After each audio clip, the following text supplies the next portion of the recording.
Central Hawke's Bay farmer Steve Wyn-Harris combines sheep and beef farming, sheep breeding, farm forestry and weekly radio and print commitments. Steve is an award-winning communicator who loves to share his stories with a broad audience about life and farming and their challenges, mishaps and rewards. We came here in 1985, Jane and I, and we bought 170 hectares and struggled through the 80s and 90s. And since then we've expanded our operation, so we're now about 360 hectares and farm 320 effective. And it's sheep and beef with a Coopworth stud, and the beef are bull beef. The only cropping I do are brassicas, for summer brassicas, for lamb finishing, and then they get shut up and I use them for a winter platform for feeding my cattle during the winter. We've got farm forestry. I've got about 30 odd hectares and planted there, and mainly in Pinus radiata, but we do have alternative species, some eucalyptus and acacia melanoxen. And we've had our first harvest 18 months ago, so we harvest 9 hectares and it netted about $42,000 a hectare, so it's very compelling if you do it right, and you're lucky enough to get on top of the market. And that area's been replanted. Actually, it's 14 hectares now, and we've got some more harvests to come, so looking forward to that. Okay, Gabby, come and do your stuff. I've got a 300U Coopworth sheep stud. I've been using the Ramguard test to breed facial eczema tolerance for something like 15, 18 years now, and that's been a fantastic success story for those of us in the FE Gold group who have been doing that.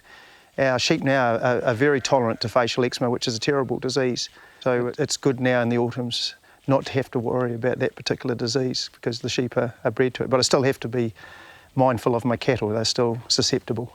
It's just been prudent monitoring, knowing what your spore levels are, and then avoiding the hot paddocks, get them onto the more southerly facing country.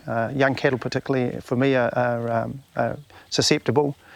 Then will be my lambs, even though they're all side by rams that have passed at 0.6 in the Ramguard test. You still just need to be prudent when it gets very hot, when it gets into the hundreds of thousands, which is the level that we measure on. I haven't got to the stage in recent years, probably for 10 years, where I've had to drench with zinc or get stock onto brassicas, but people who've got susceptible stock need to be doing all of those things. The lambing percentages now are good. The ewe flock is scanning, when we include triplets, over 200%.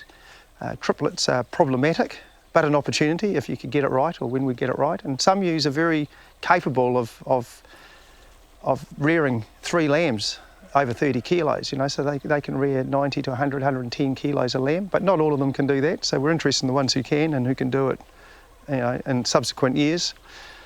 So with a high lambing percentage and scanning, you get, your average lamb is a twin.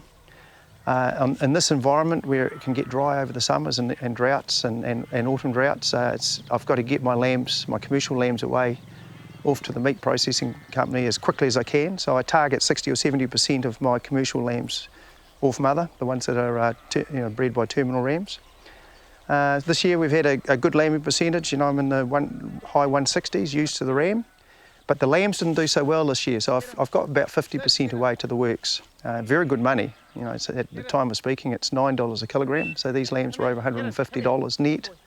The best money in my farming career. But it does mean that I've still got 50% to fatten and finish and get away to the works. Get in. I'm a conventional farmer. I use superphosphate. I monitor every 2 years. I know what my soil levels are. We began, the Olsen peas were 10. I followed the farm management recipe that the farm consultants have been delivering to us for over 50 years now. So I got my Olsen pea levels from 10, they're now in the 30s, low 30s. I put in subdivision.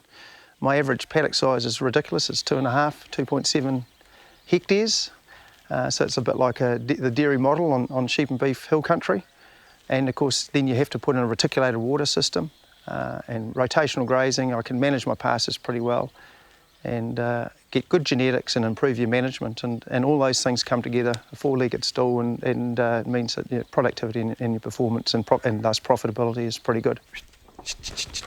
We're very mindful of what the consumer wants. Tail length's an example. We've had to increase the length of the tails that we dock so that the consumer's happy about that. And even some of the things that we're having to do in terms of fresh water and the methane emissions and things like that, some of this has been driven by consumers. This is not politicians telling us what we have to do. This is what our consumers in our overseas markets are now requesting and demanding. So we need to be mindful of that and not put our heads in the sand and be willing to adapt and to change. I got the opportunity 24 years ago from Tony Leggett and Hugh Stringelman to write a column in the old New Zealand Farmer, which no longer exists. And they gave me the name. It was called From the Ridge. Well, 24 years later, I'm still writing a weekly column, and I'm now with New Zealand Farmers Weekly. And maybe about 21 years ago, I got asked to do a rural radio show in Waipukurau at Central FM. Well, back joining me in the studio is James Logan. They wanted to call it Let's Talk Farming. I thought that was a bit of a wanky name, so I said, how about the Cockies Hour? And so that's what it's been ever since. I have a great opportunity on Radio New Zealand. I talk to Jesse Mulligan every couple of months. That's fantastic because I get the opportunity to talk to Auckland and just tell them what it's like out here and remind them, do they like eating food and crops and reminding them that they come from farmers and growers. And say, look, we appreciate that we are having an impact on the environment and we want to make it better, and we are doing that, and ask them for some understanding that it can't be done overnight. Just like the sewage and wastewater systems in Auckland that lead into their seas that keep getting closed on those beaches are not going to happen in the next 12 months because they can't afford a rate increase of several $1,000s. So they're working on that and we're working on our backyard, and we will get there. It's a fantastic life, yeah, it's great. It's not easy. Some of the statistics for rural mental wellbeing are not great. There's a lot of stresses and strains. We're getting better at talking about it and looking out for each other. So that's probably the downside. But you're your own boss and you work in an environment like this.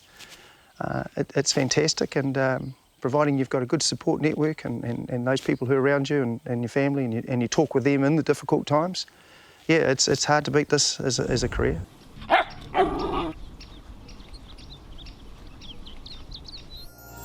Thanks, New Zealand On Air.